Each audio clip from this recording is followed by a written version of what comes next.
Bro kabaddi தொடரோட 10வது season இறுதி போட்டியில வெற்றி பெற்று முதல் முறையாக சாம்பியன் பட்டத்தை புனே அணி வென்றது. புனே மற்றும் ஹரியானா அணிகள் மோதிய இறுதி போட்டியில 28க்கு 25 என்ற புள்ளி கணக்குல புனே அணி அசத்தல் வெற்றி பெற்றது.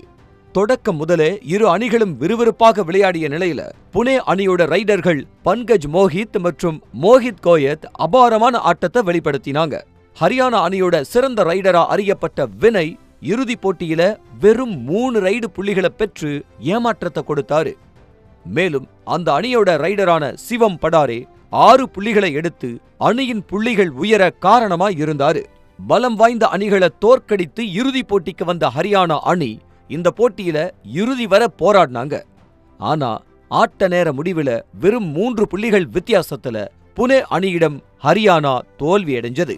ஒரு முறை கூட ப்ரோ கபடி தொடர்ல சாம்பியன் பட்டத்தை வெல்லாத புனே அணி தற்போது வென்றதன் மூலமா ப்ரோ கபடி தொடர்ல சாம்பியன் கணக்கை துவங்கியிருக்காங்க. ப்ரோ கபடி தொடரின் 10வது சீசன்ல சிறந்த ரைடராக டெல்லி அணி வீரர் அஷு மாலிக் தேர்வு செய்யப்பட்டாரு.